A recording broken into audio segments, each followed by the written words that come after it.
We got to talk about the college football head coaches that are under the most pressure headed into the 2025 college football season. And remember, pressure does not mean that their job is on the line. This is not, I repeat, not a hot seat list, but it does mean that their juice could be on the line. And by that, we're talking about their juice with the university, their juice with the fan base, their reputation, their upward trajectory, and, just overall feeling about them. Because we know that no juice means no job eventually. And for old heads, juice means hope. And college football runs on hope. But pressure, it actually can be good because pressure makes diamonds. And in fact, 8 of the 10 coaches that were on this list last year responded extremely well, and they actually outpaced preseason expectations.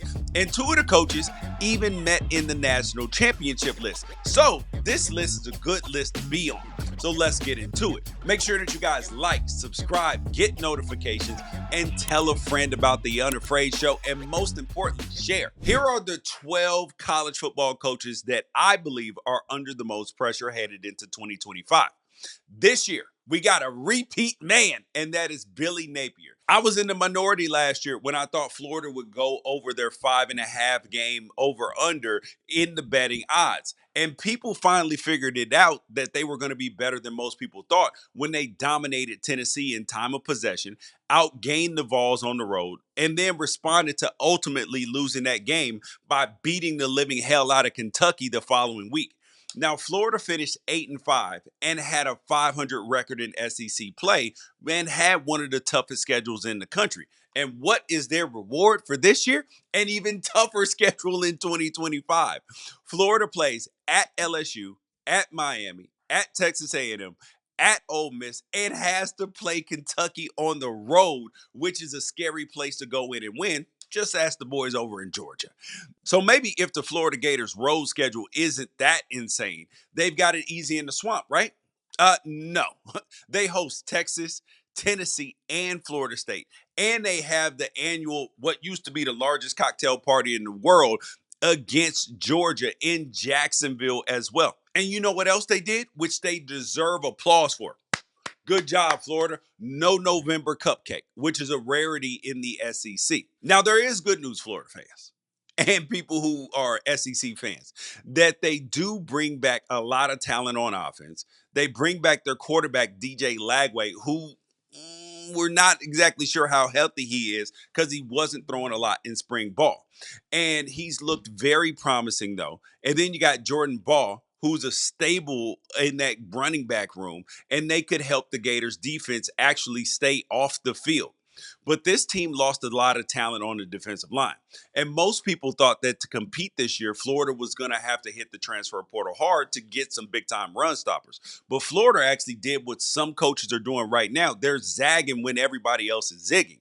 And they largely ignored the transfer portal and building on top of a top 10 high school recruiting class instead. Now, I will say, Billy Napier better hope that some of them young pups are ready to step in right away because this fan base is not going to tolerate a single step backwards in 2025. Next man up, James Franklin. You might be like, hold up, George, how could James Franklin be on the pressure list?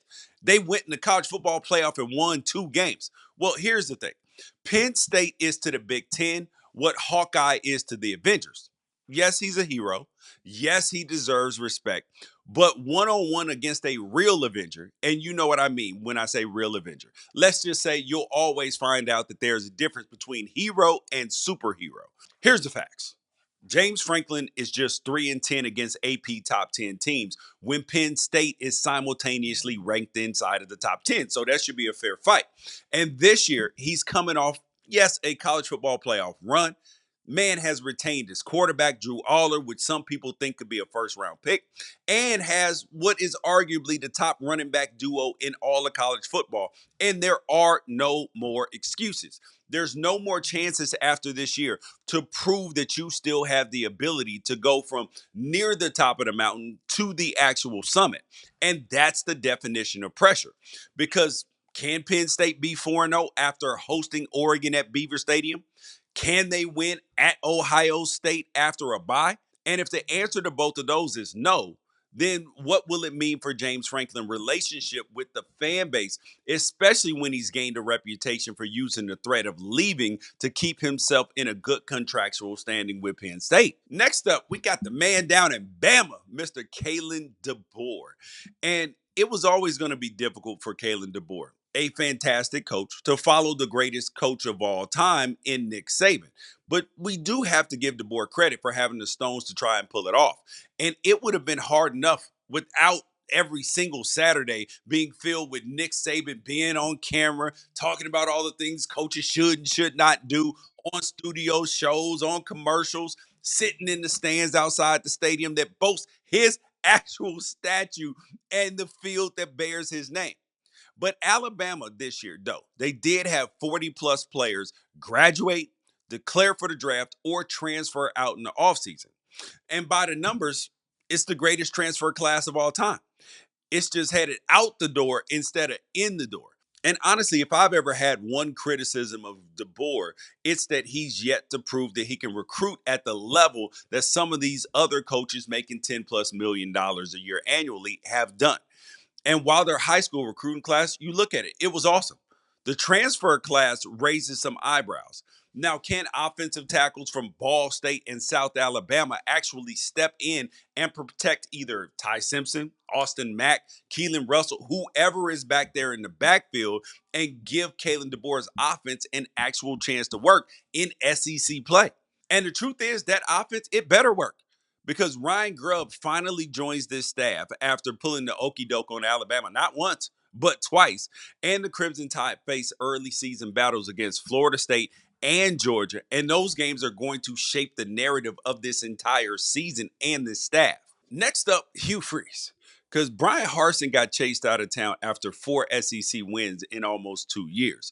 And with 2 of those wins coming against top 25 teams. Now, Hugh Freeze has 5 SEC wins in 2 years, with only 1 coming against a top 25 team, and that's Texas A&M in quadruple overtime. The only thing that's keeping Freeze afloat right now is the hope that's associated with back-to-back top 10 recruiting classes. There's something real fascinating about this Auburn situation, though, because it is interesting that in a year where Auburn is in desperate need of a consistent passer at the quarterback position, the 2 players that they brought in are specifically known for their inconsistency. Now, the question is, could Ashton Daniels from his time at Stanford or Jackson Arnold for his time at Oklahoma, their results actually be the result of bad coaching? I mean, maybe, but if those problems resurface at Auburn, somebody is going to be held accountable. And these aren't the Gus Malzahn days where you can just blame the offensive coordinator who doesn't call plays anyway. They're going to go directly to the head coach. And even worse, the NCAA relented and let Diego Pavia have another year at Vanderbilt. And the quarterback that's already 2-0 against Hugh Freeze plays host to the Tigers on November 8th. And that, honestly, is a must win. And anytime you're in a situation where you have a must win against Vanderbilt, you know that the pressure has been turned up as high as it can possibly go. Next up, Brian Kelly at LSU. Come on down. Now, LSU routinely dumps coaches that have won them a national championship. So the pressure is always there in Baton Rouge. And now any top 10 pressure list is always going to include LSU's head coach, whoever it is, no matter what their results have previously been. So I hope fans don't take this as an insult, because objectively speaking, Brian Kelly has done a decent job in his 3 years since he started voice cosplaying as a Southerner. But LSU, they don't play for good. Good is not good enough when better is expected. And he said to judge him in year 3. And year 3 did not turn out as great as they wanted it to be. Now, they pay for great for their head coach. Now, it's why they have the most expensive defensive coordinator in all of college football. It's also why they have the number 1 rated transfer class, including securing a quarterback that started 8 games for an SEC opponent last year, despite having Garrett Nussmeier on the roster. And now LSU heads into 2025 by having to play at Clemson, and then less than a month later, they find themselves on the road at Ole Miss. And the expectation is that from the fan base that they'll win both of these games on the road. The Tigers loaded up in the defensive backfield, though. And if they don't improve on having the 59th ranked scoring defense in America this year, then they can also have to ditch Blake Baker and go out and get the next best defensive coordinator that money can buy. But you never want to be in a situation where you're on your third defensive coordinator in 4 years, because the next person they'll come after is you, my friend. Florida State's Mike Norvell. Sometimes doing something special can actually set you up for some very hard days because expectations go through the roof. Because nobody expected Florida State to go undefeated in the 2023 regular season. But once that happened, there was a national outcry over them being left out of the playoff. And then they followed that up by landing former five-star quarterback in DJ Uiagalelei, and all eyes were on Tallahassee headed into 2024. And then they proceeded to get bullied all year long. And it was like getting food poisoning from a Michelin star restaurant. You just lose trust in the entire establishment. You lose trust in everybody that recommended it to you at all. Florida State fans are actually stuck in a weird situation, and the hard truth right now that the current administration is good at like 50 things, but has been absolutely subpar at evaluating quarterbacks. Mike Norvell is a really good coach. And he not only inherited Jordan Travis, but then he started James Blackman over him in 2020 and then tried to make Mackenzie Milton the guy in 2021. And when you look at the highly touted quarterbacks that they brought in outside of Travis, you've had Chubba Purdy, Tate Rodemaker, Brock Glenn, DJ Uiagalelei, Luke Cromenhoek, and AJ Duffy combining for 33 touchdown passes and 35 interceptions in their combined time at Florida State, and whenever they ultimately transferred to. So now Florida State turns to Thomas Castellanos to save the day. And I like the kid, but he was just benched at Boston College last season. And Mike Norvell always has a good quarterback play before coming to Florida State. It's how he got the job in the first place, doing a fantastic job at that. But now, with how things have gone outside of the emergence of Jordan Travis, it's easy to see why 2025 is going to be a massive pressure cooker for Mike Norvell over at Florida State. Mr. Brent Pry makes the list. Everybody knows what Clemson has done since 2010, but not everybody recognizes that the team that they replaced as one of the top teams in college football was Virginia Tech. From 99 to 2011, Virginia Tech finished the season in the top five times, and finished in the top 25 12 out of those 13 years. And the year they didn't finish in the top 25, they literally still won 10 games and reached as high as number 3 in the polls. Now, since 2012, Tech has had one 10-win season, 0 top 15 finish, and hasn't been in the top 10 at any point in time. And now Brent Pry enters his 4th season, 5 games under 500, and with back-to-back recruiting classes outside of the top 40. Now there's enormous pressure to have some of the top offensive players out of the state of Virginia that he's collected to literally do anything to help send a message to that it's okay to stay home for those kids. Outside of tight end Benji Gosnell, all of these wide receivers he's landed have done absolutely nothing, if we're being honest. And last year I had Kyron Drones as potentially a Heisman dark horse. And how he looks this year against South Carolina in Atlanta on August 31st is extremely important. But let's say the Hokies don't win that game. Then they're in Auburn territory, needing to beat Vanderbilt just to keep their coach from needing to win the ACC to avoid being on the hot seat, which honestly might actually be possible. And the Hokies avoid both Clemson and SMU on the schedule this year. So that's going to make it a lot lighter on them. Pat Narduzzi from Pittsburgh makes the list. It was very impressive to start 7-0 with redshirt freshman Eli Holstein at quarterback. It was equally disappointing to watch Pitt drop their next 6 games, including 3 ass kickings on the road, belt to ass.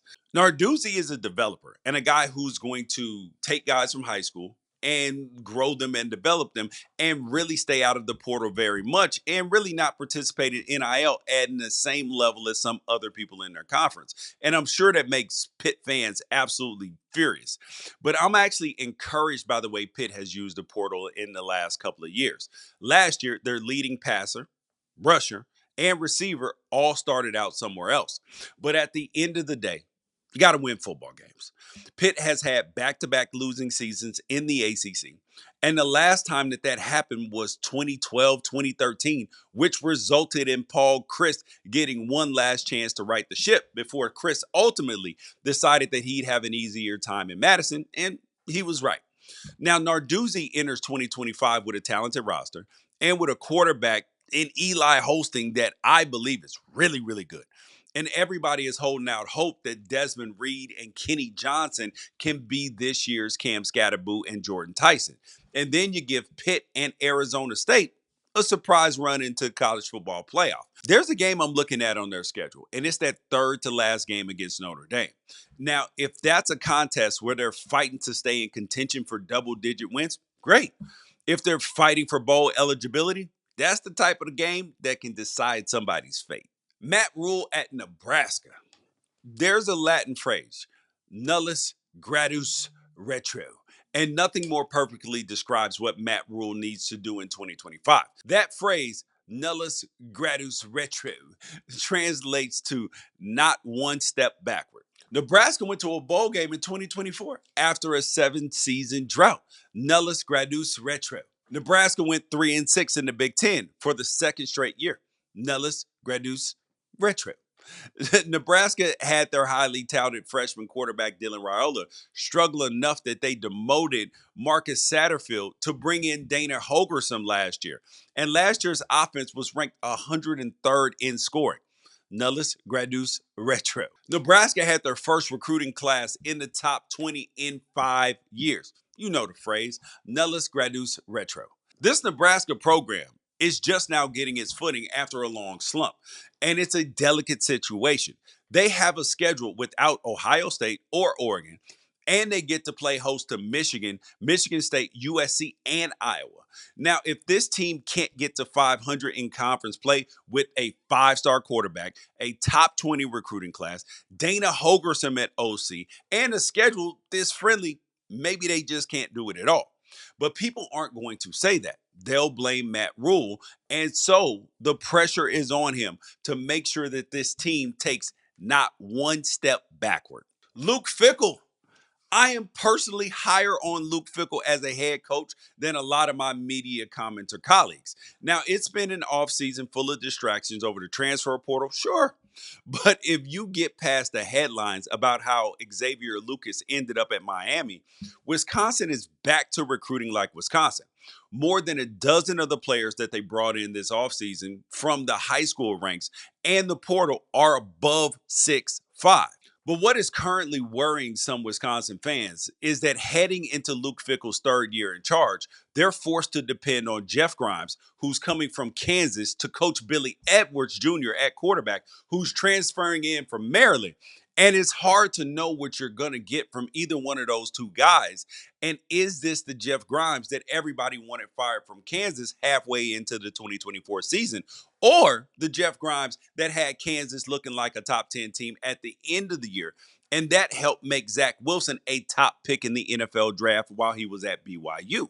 Now, the question is, can Wisconsin's offense gel in time for a week 3 trip to Tuscaloosa? Is Darian Dupree ready to join the long list of Wisconsin running backs that took college football by storm? If the answer to either one of these is no, then guess who's getting the blame? Now, the last time Wisconsin went 3 seasons in a row with 7 wins or less was 90-92. So if the Badgers don't win at least 8 games this year, the first 3 of the Luke Fickell era will actually be painted as the worst stretch for Wisconsin football in 30 plus years. Next up, we got Brent Venables at Oklahoma. Oklahoma fans are not patient. They have no desire to be patient. And the whispers of them being just Big 12 bullies keep growing louder and louder with every loss and every SEC win by their rival Texas. Now, the last 7 games for Brent Venables and company this year are Texas, South Carolina, Ole Miss, Tennessee, Alabama, Missouri, and LSU.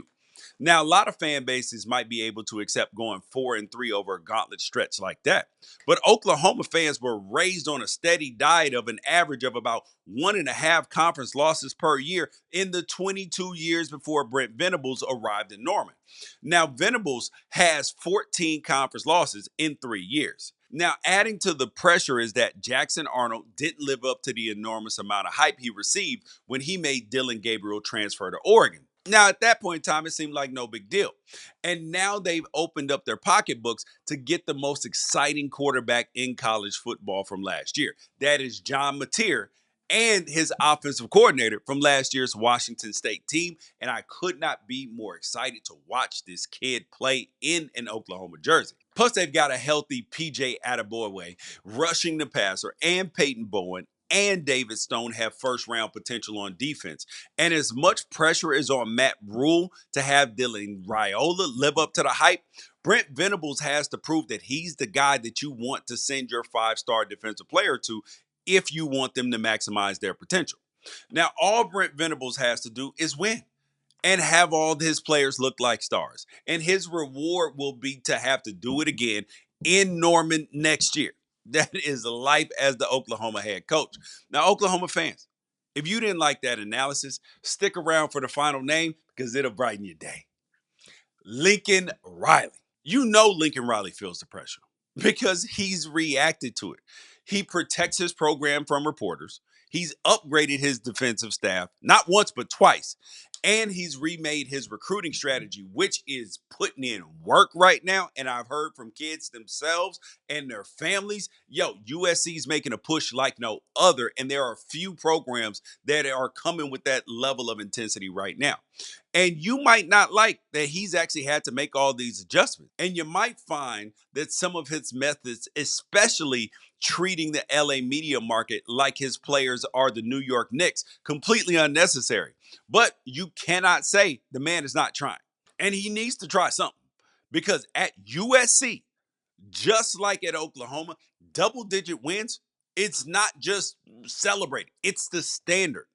And last year was USC's only their third season with a losing conference record since even Pete Carroll was hired. And on top of that, Lincoln Riley has never, in his previous 7 years as a head coach, had an offense ranked less than 8th in the country in scoring. And last year, USC was ranked 51st. He misevaluated Malachi Nelson at quarterback, who then transferred out to Boise State and then transferred from Boise State. He got beat out for Julian Lewis by Colorado. Miller Moss left the program feeling scapegoated. And now it's up to Jaden Maivia, or a freshman quarterback, to turn this ship around and get USC back into the top 10 on offense. And yes, we're talking about the same Jaden Maivia, whose interception percentage of 3.6 would have ranked him 110th amongst all college football teams in 2024. Or the answer could be Hassan Longstreet, freshman coming in and light it up. But in the Big Ten, true freshman quarterback, that's going to be tough. If Lincoln Riley can pull this off, though, it will be his best coaching job to date. But with the transfers of Kyron Hudson, Deuce Robinson, and Zachariah Branch, you have to wonder if even the players still believe that a Lincoln Riley run offense is the best place to showcase your skills and get to the next level. However, though, their wide receiver core is impeccable. They got two of the best in the country. And one of them in Jacoby Lane is, I believe the kid's got first-round talent. And if you play fantasy college football, you might want to make him your first wide receiver off the board. And that's the list of the coaches who are under the most pressure in college football. When you guys finish watching this video, make sure that you head over to Unafraid Show and watch the coaching interviews. We got interviews up with Dan Lanning, head coach at Oregon, Dabo Sweeney from Clemson, head coach from Arizona State, Kenny Dillingham, head coach from Washington, Jed Fish, and many more. So make sure you guys go check those out. Thank you guys for watching the video. Make sure that you like, subscribe, share, and get notifications. Peace out. Catch you guys later.